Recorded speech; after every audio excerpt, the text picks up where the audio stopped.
MP സ്ഥാനത്തേക്ക് മത്സരിക്കുന്നത്? അല്ല, എൻ്റെ സ്ഥാനാർത്ഥിത്വം സംബന്ധിച്ച് അന്തിമമായൊരു തീരുമാനം ഇപ്പോഴും എടുത്തിട്ടില്ല. സംസ്ഥാന കമ്മിറ്റി ഒരു അഭിപ്രായം രൂപീകരിച്ചിട്ടുണ്ട്. ഞങ്ങൾ വളരെ ജനാധിപത്യപരമായി പല തലത്തിലും ചർച്ച ചെയ്തിട്ടാണ് ഇത് സംബന്ധിച്ച് തീരുമാനമെടുക്കുന്നത്. അതുകൊണ്ട് ഇത് സംബന്ധിച്ചൊരു അന്തിമമായ തീരുമാനം കൊല്ലത്ത് ആരാണ് ഇടതുപക്ഷ ജനാധിപത്യ മുന്നണിയുടെ സ്ഥാനാർത്ഥി എന്ന് വ്യക്തമാക്കപ്പെടുന്നതിന് മുമ്പ് അതിൻ്റെ ശരിയോ തെറ്റോ അതിൻ്റെ കാരണങ്ങളോ ചർച്ച ചെയ്യുന്നത് ഉചിതമാവില്ല. എന്നാലും പക്ഷെ മാധ്യമങ്ങളിൽ കാണുന്നതനുസരിച്ച് താങ്കളുടെ പോസ്റ്ററുകൾ പോലും അവിടെ അടിച്ച് ഒട്ടിച്ചു കഴിഞ്ഞു, പലയിടത്തും എഴുത്ത് വന്നു കഴിഞ്ഞു. അത്രയൊക്കെ ആയ സ്ഥിതിക്ക് ഇനി അത് പിന്നോട്ട് വേറൊരാളുടെയും പേരില്ല. ഈ അവസരം ഉപയോഗിച്ച് ഞാൻ പറയുകയാണ്, എൻ്റെ ശ്രദ്ധയിൽപ്പെട്ടൊരു കാര്യമാണ്. CPIM-ൻ്റെയോ ഇടതുപക്ഷ ജനാധിപത്യ മുന്നണിയുടെ ഒരു സമീപനമല്ല ഒരു സ്ഥാനാർത്ഥിയെ തീരുമാനിച്ച് പ്രഖ്യാപിക്കുന്നതിന് മുമ്പ് ഒരാൾക്ക് വേണ്ടി പോസ്റ്റർ ഒട്ടിക്കുക. പോസ്റ്റർ ഒട്ടിച്ചതാണ് അറിഞ്ഞത്, ചൂര എഴുതിയിട്ടുണ്ടോ എന്നുള്ളത് അറിഞ്ഞുകൂടാ. LDF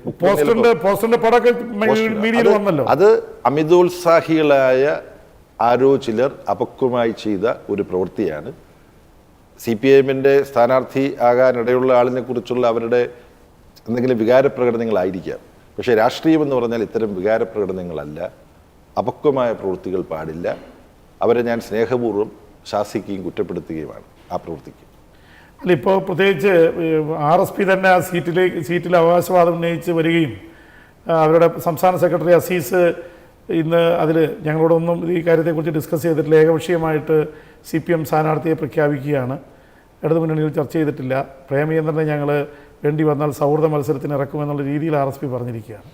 അതിനെങ്ങനെയാണ് കാണുന്നത്? അതിൽ പിന്നെ അസീസ് എന്താണ് പറഞ്ഞതെന്നുള്ളത് ഇപ്പം മീഡിയയിൽ ജെയിംസ് പറഞ്ഞിട്ടാണ് ഞാൻ യാത്ര ചെയ്തായിരുന്നു മുഴുവൻ. AK സെന്ററിന് മുമ്പിൽ അപ്പോൾ അതുകൊണ്ട് CPIM-ഓ ഇടതുപക്ഷ ജനാധിപത്യ മുന്നണിയോ ഒരു സ്ഥാനാർത്ഥിയുടെ പേരും ഇപ്പോൾ പ്രഖ്യാപിച്ചിട്ടില്ല. ഓരോ പാർട്ടിയും ആലോചിക്കുന്നുണ്ട്. RSP ഇപ്പോൾ ആലോചിക്കുന്നുണ്ട്. RSPക്ക് ഏതെങ്കിലും ഒരു സീറ്റ് കിട്ടിയാൽ ആ സീറ്റിൽ ആര് വേണമെന്നുള്ളത് RSP ആലോചിക്കുന്നുണ്ടാവും. ഇടതുപക്ഷ ജനാധിപത്യ മുന്നണി യോഗം ചേർന്ന് അന്തിമമായ തീരുമാനം എടുക്കാൻ പോവുകയാണ്. അതിനു മുമ്പ് ഓരോ പാർട്ടിയിലും നടക്കുന്ന ആ ആലോചനകളെക്കുറിച്ച് പത്രങ്ങളിലും മാധ്യമങ്ങളിലും ശരിയായോ തെറ്റായോ വരുന്ന വാർത്തകൾ അതിനെ ആസ്പദമാക്കി ഒരു നിഗമനത്തിലേക്ക് എത്തിക്കൂടാ. കൊല്ലം മണ്ഡലത്തിൻ്റെ കാര്യത്തിലോ മറ്റൊരു മണ്ഡലത്തിൻ്റെ കാര്യത്തിലോ CPIM ഇതുവരെ ഒരു സ്ഥാനാർത്ഥിയും പ്രഖ്യാപിച്ചിട്ടില്ല. ഞങ്ങൾ പാർട്ടിക്കുള്ളിൽ ചില ചർച്ചകൾ നടത്തുന്നുണ്ട്, അതിനെക്കുറിച്ച് ചില വാർത്തകൾ വരുന്നുണ്ട്. അതിൽ ശരിയുടെ അംശങ്ങളുണ്ട്, അതിശയോക്തിയുടെ അംശങ്ങളുമുണ്ട്. അതുപോലെ തന്നെ ഇടുക്കി സീറ്റിൻ്റെ കാര്യത്തിൽ ഇപ്പം KM മാണി സാർ തന്നെ പറഞ്ഞിരിക്കുന്നത് ധൈര്യം ഇല്ലാത്തത് കൊണ്ടാണ് ഇടതുമുന്നണി ഇടുക്കി സീറ്റ് ഒഴിച്ചിട്ടിരിക്കുന്നത്, അതിലാരെക്കുറിച്ച് അവർ ചർച്ച ചെയ്യുന്നുമില്ല. അതിൻ്റെ കാരണം അവർക്ക് സ്വന്തമായിട്ട് ഇപ്പോൾ ഒരു സ്ഥാനാർത്ഥി നിർത്താനുള്ള ധൈര്യമില്ല, അതുകൊണ്ടാണ് അങ്ങനെ ചെയ്യുന്നതെന്നുള്ളത്. പക്ഷേ വേറൊരു വാദമുള്ളത് ഫ്രാൻസിസ് ജോർജിനെ സ്ഥാനാർത്ഥിയാക്കാൻ സാധിക്കുമെന്നുള്ള പ്രതീക്ഷയിൽ കേരള കോൺഗ്രസ്സിലെ ഒരു ബഹളവും ഇതൊക്കെ മുതലെടുക്കാൻ കഴിയുമെന്നുള്ള പ്രതീക്ഷയിലാണ് സീറ്റ് ഒഴിച്ചിട്ടിരിക്കുന്നതെന്നും പറയുന്നു. എന്താണ് യാഥാർത്ഥ്യം? ഇല്ല, ഈ സീറ്റുകളെ കുറിച്ചൊന്നും ഞങ്ങൾ അന്തിമമായ ഒരു തീരുമാനവും ഒരു സീറ്റിനെ കുറിച്ചും എടുത്തിട്ടില്ലല്ലോ. ഓരോ സീറ്റിനെ കുറിച്ചും ഇപ്പോൾ ചർച്ചകൾ നടക്കുകയാണ്, അന്വേഷണങ്ങൾ നടക്കുകയാണ്. ചിലരെക്കുറിച്ച് ചില അഭിപ്രായങ്ങൾ, ചിലരെ സ്ഥാനാർത്ഥിയാക്കിയാൽ കൊള്ളാമെന്നുള്ള അഭിപ്രായങ്ങൾ ഉയർന്നു വന്നിട്ടുണ്ട്. പിന്നെ രാഷ്ട്രീയ രംഗത്തെ സംഭവവികാസങ്ങൾ, ചലനങ്ങൾ, ഇതും കണക്കിലെടുക്കേണ്ടതുണ്ട്. അതെല്ലാവർക്കും അറിയാവുന്ന കാര്യമാണ്. ധൈര്യമില്ലാത്തത് കൊണ്ടാണ് അവിടെ സ്ഥാനാർത്ഥി പ്രഖ്യാപിക്കാത്തത് എന്നെല്ലാം പറയുന്ന മാണി സാറിന് ഈ തെരഞ്ഞെടുപ്പിനെ എത്രമാത്രം ധൈര്യത്തോടു കൂടി സമീപിക്കാൻ കഴിയുമെന്നുള്ള കാര്യം എല്ലാവരും നോക്കുകയാണ്. കാരണം മാണി സാറിൻ്റെ പാർട്ടി പറയുന്നതും ഇപ്പോൾ UDF-ഉം കേന്ദ്ര കോൺഗ്രസ് ഗവൺമെൻറ്റും ചെയ്തുകൊണ്ടിരിക്കുന്നതും തമ്മിൽ ഒട്ടും പൊരുത്തപ്പെടുന്നില്ല. മലയോര കൃഷിക്കാരുടെ മുഴുവൻ അസ്വസ്ഥത, അവരുടെ ആധി, അത് ശമിപ്പിക്കാൻ ആവശ്യമായ ഒരു നടപടിയും കേന്ദ്ര ഗവൺമെൻറ്റിനോ സംസ്ഥാന ഗവൺമെൻറ്റിനോ എടുക്കാൻ കഴിഞ്ഞിട്ടില്ല.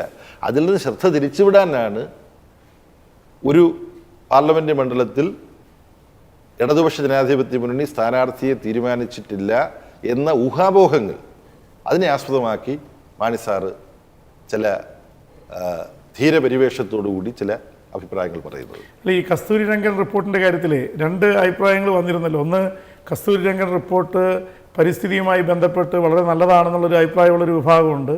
രണ്ട്, ഇത് കർഷകരെ ബാധിക്കുന്നു എന്നുള്ളതുകൊണ്ട് ഇത് വേണ്ട എന്നുള്ളൊരു വാദമുണ്ട്.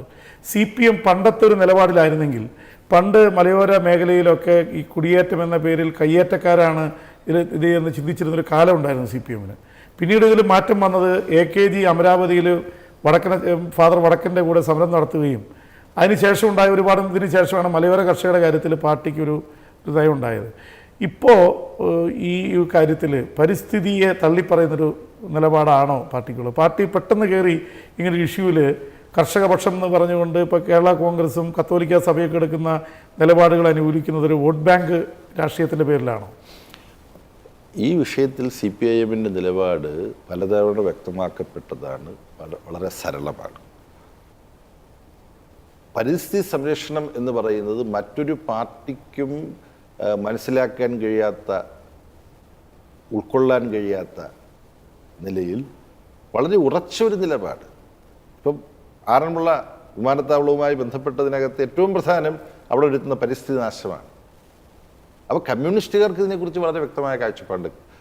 പിന്നെ 1860കളുടെ അവസാനം പ്രസിദ്ധീകരിക്കപ്പെട്ട മാർക്സിൻ്റെ മൂലധനത്തിൻ്റെ 1-ാം വോള്യത്തിൽ ഭൂമിയിൽ കൃഷിയുമായി ബന്ധപ്പെട്ട് മനുഷ്യൻ നടത്തുന്ന ഇടപെടലുകൾ, വ്യവസായവൽക്കരണത്തിൻ്റെ ഭാഗമായി വരുന്ന ഇടപെടലുകൾ, ഇതിൻ്റെ എല്ലാം ആത്യന്തിക ഫലം ഈ ഭൂമിയുടെ തന്നെ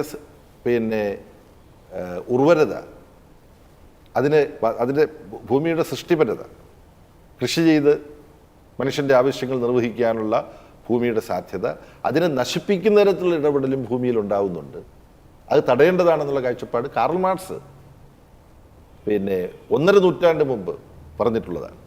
ഇപ്പം തിരുവനന്തപുരത്ത് വെച്ച് നടന്ന CPIM-ൻ്റെ പ്രത്യേക സമ്മേളനത്തിൽ അംഗീകരിച്ച, പുതുക്കിയ, കാലോചിതമാക്കിയ പാർട്ടി പരിപാടി പരിസ്ഥിതി സംരക്ഷണത്തെക്കുറിച്ച് അതിനകത്ത് പറയുന്നു.